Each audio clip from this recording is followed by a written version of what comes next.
Hello po mga kababayan at kaibigan, kamusta po kayong lahat? Eto po, haggard na tayo. Kararating lang natin from Sacramento flight. Eto naman po ulit tayo ngayon, no? 30 minutes after na ma-pick up sa airport dito sa San Diego, nandito na ulit kami sa Chula Vista, no? Ito, kung matatandaan ninyo, meron tayong isang video na tulad din itong lugar na ito, kasi nagbabantay po ako na naman ng aking anak na gustong mag park. Walang kapaguran tong anak ko, no? Hyperactive. So anyway, welcome back po dito sa Simply Talkies Vlog. Tayo po ay magbibigay lang ng ating opinion at reaction dito po sa mga nabasa nating balita, no? At ganun din po, patuloy po tayong nanonood ng mga sinusubaybayan nating mga vloggers and influencer. Ang katanungan nga natin mga kababayan, bakit hindi si Senatora Amy Marcos ang mag-imbestiga diyan po sa issue ng gentleman's agreement na sinasabing ginawa ni Digong, na siyang pinapatunayan naman ng talakitok na si Roque? Bakit si Hontiveros pa ang gagawa ng ng Senate resolution? 'Di ba? Si Amy Marcos, siya ang may komite ng foreign relation. 'Di ba? 'Di ba nakakahiya 'yan? Hindi ba parang isang dagok sa iyo o ano 'yun, yung pangtutuya sa iyo na ikaw na may hawak ng komite na 'to because of your bias to the Duterte, no? Kawalan ng action sa iyo. Nakita mo ang pagiging partisan ng mga ilang senador natin, ng ilang mga mambabatas natin. Kaya natin sinabing partisan kasi kumakampi po sila, may kinakampihan po sila. Pag yung mga kakampi o kaalyado na nila ang dapat nilang gawa ng investigasyon, no, o di kaya tulungan ng ma-implement ang batas, wala po, nananahimik lang po sila. Tulad nitong si Amy, kung maalala nyo, di ba, meron siyang sinabi dati na kahit na mag-isa lang siya, titindig pa rin siya sa dating pangulo ninyong si Digong. Maka Duterte talaga siya. So therefore, no, yung mga ganitong klaseng mga mambabatas, hindi na dapat iniluluklo. Kasi nangingibabaw ang pagiging kaibigan, ang pangungutang ng loob, yung may utang loob, o di kaya kapamilya. Hindi po talaga nila isinusulong ang interes ng sambayanan, ang interes para sa bayan, at hindi para ipatupad ang mandato nila, no? Kasi isa sa mga kapangyarihan nila gumawa ng in aid of legislation. So magaling lang silang gumawa ng in aid of legislation pag hindi nila kaalyado, hindi nila kapamilya, hindi nila kaibigan, hindi malaking contributor sa kanilang mga campaign or sa kanilang mga charity. Ganun po, no? Kaya isipin ninyo, si Amy Marcos, pag meron lang isang kibot ang mga hindi China, tulad ng Amerika o anuman, basta hindi China, magdaldal ka agad siya, magpi-flare for dramatic siya, gagawa siya ng Senate resolution. Tulad po ng sinasabi natin, di ba? O yung mga Amerikanong lumapag dyan sa NAIA, merong C-130 na lumapag sa NAIA, meron lang dumaan na C-130 sa ating himpapawid, galit na galit siya, parang sinasaklawan daw ang soberenya ng bansa. Pero pagdating sa China, isa rin siyang tamilmil, tulad ni Sara Tamilmil Duterte. Di po ba? Nakita nyo ang pagiging bias. Kung totoong fair siya, hindi siya magsasalita na maski na mag-isa lang siya, natitindig kay Digong gagawin niya, maka Duterte siya. O ngayon, di ba, nagkakaroon ng malaking kontrobersiya kay Digong dahil sa gentleman's agreement na malaking katrayduran sa bansa, no? Dahil nga gawa ni Roque na talakitok. O ngayon, anong sabi nung si Attorney Panelo? Na wala naman daw ganun. Na nagsisinungaling lang yung nagsasabi ng merong gentleman's agreement. O di ba? Sila nag-aaway na. Pero si Amy Marcos, imbis na suportahan niya ang kapatid niya sa paninindigan ng ating Pangulo sa West Philippine Sea, ginagago niya pa. Maalala nyo, di ba, naglabas ng EO number 57 ng Pangulo, pinapalakas ang maritime natin.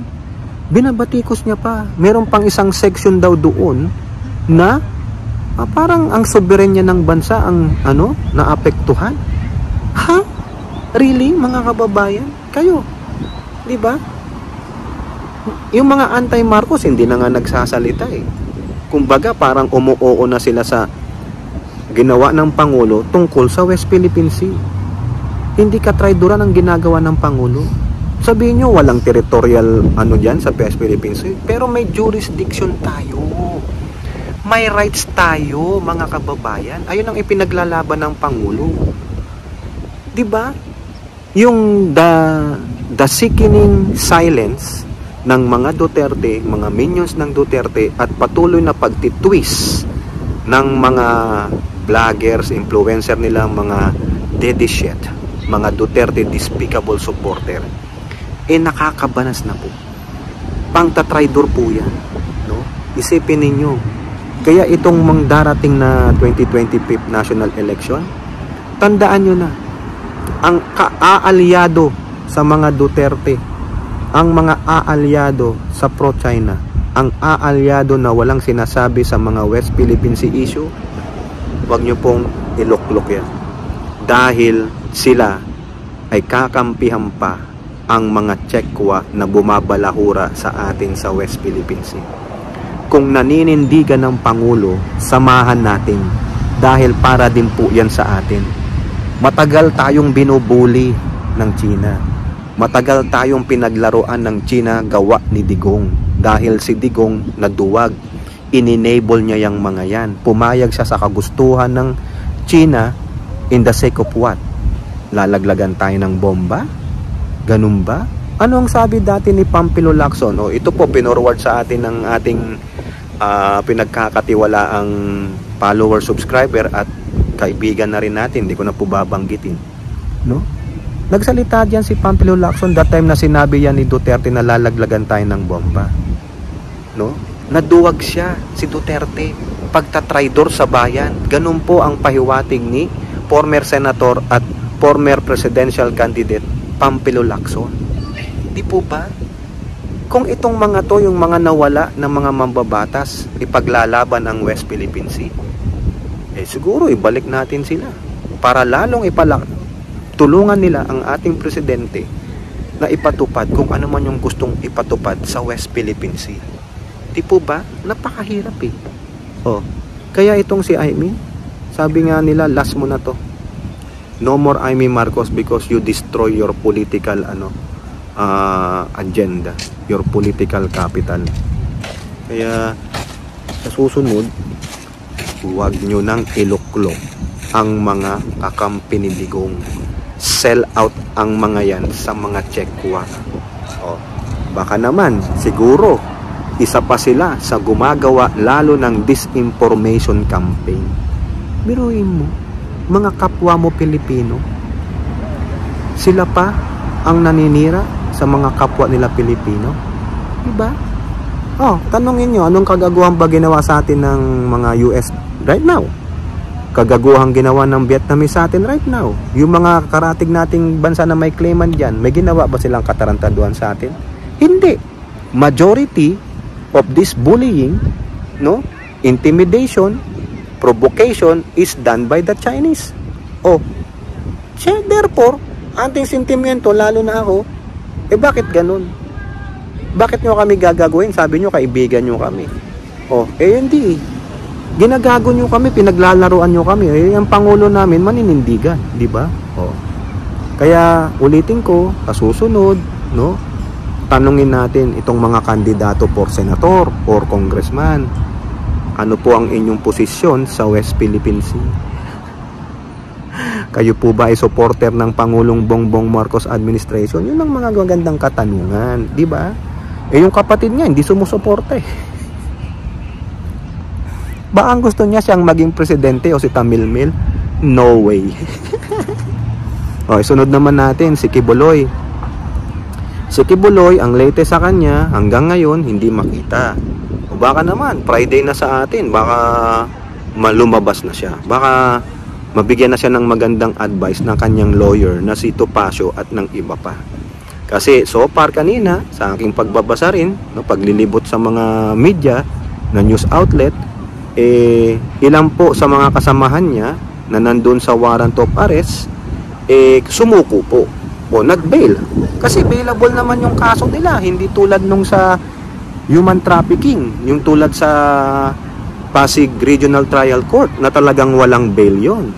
At the same time, ito na isama natin sa vlog na yung Davao Regional Trial Court din naglabas na rin ng isang kaso for human trafficking which is non-bailable. Kaya naman siguro ayaw lumabas ni Kibuloy kasi pag nagpahuli siya, kala niya yung isang kaso niya na yung sexual trafficking o sexual abuse of minor, molestation, bailable. Kaso meron din siyang warrant for human trafficking. Di huli, hindi na siya makakalabas. Hindi na siya makakalabas ng presinto. Diretso oblo na siya. Diba mga kababayan? Yun ang kinakatakot ni Kibuloy. Tapos, pag naipasok siya sa oblo, hindi mo alam kung gaano siya katagal doon.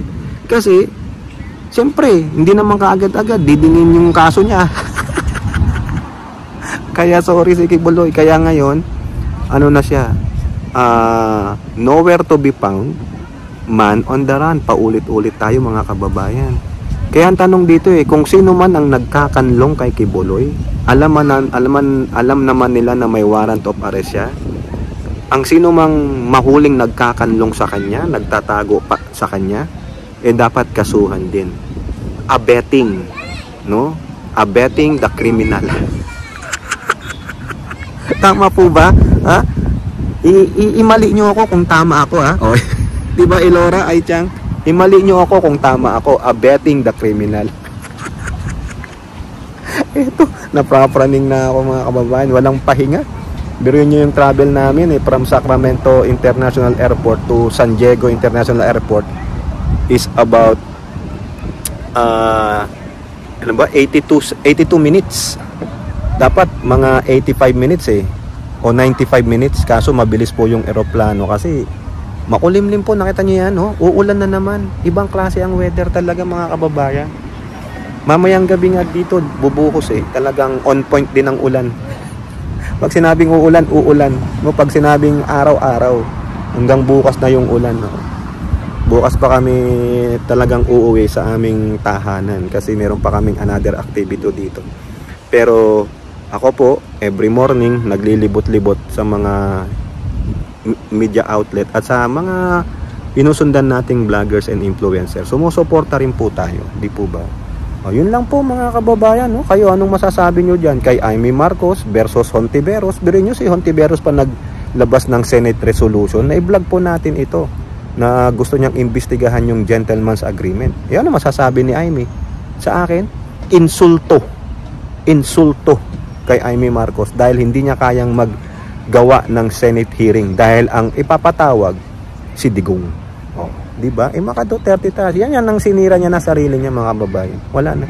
Yung mga nagsasabi pang galawan ni Amy, wala siyang ibang galawan. Iris wariris, wag nyo nang pagtakpan. Nakakaasar lang po. Yung mga ibang Duterte rin, di na rin siya tinutulungan. Tinapon na po siya. Tinapon na siya ng loyalist, tinapon na siya ng Duterte. Saan siya? Wala na. Siya ang sumira sa mismong political career niya. Mahirap po makabangon dyan. No? Unless meron siyang panibagong drama. At ganun din po si Kibuloy patuloy pa rin pong hindi lumulutang. Umurong po ang bayag sa kayabangan na sabihing dalhin sa korte, di ba? Yan pang ini-echo nung si Tamilmil BP Sara Duterte na bigyan siya ng fair na laban. O yan, pinunta sa korte. Pero yun, kayo ang hindi fair. Kasi Sumisigaw kayo ng dapat patay, pantas-pantas, ipairal ang batas. So ayan, mismong korte na, batas yan, pinairal nila. Kung may problema kayo, idulog nyo sa Court of Appeals o sa Supreme Court. Mukha namang tama naman po yung mga hurado. Kasi sabi ng hurado sa Davao, upon judiciously and ano ba yung isa na talagang pinag-aralan nila yung mga ulat, mga salaysay ng biktima at witnesses, na-find out nila may probable cause to magsampa ng kaso at maglabas ng arrest warrant. Di ba fair yan? Kayo po ang hindi fair kasi gusto nyo saklawan ang batas. Feeling nyo above the law kayo. O ngayon, ano nakibuloy? Nasaan ang bayag mo? Nasaan ang dila mo, nilamon mo? O tapos sasabihin mo appointed son of God ka? Uwe, di ba? Sasabihin nyo pinipersecute siya? No, he's not being persecuted, he's persecuting himself. Kasi gumawa siya ng kabalbalan, no, na hindi niya pala kayang panindigan. Ika nga, ulitin ko yung idiom na do not commit a crime if you cannot do the time. Gago ka eh. Mahilig ka sa palmolive at pajama, tigas ethics ka pala.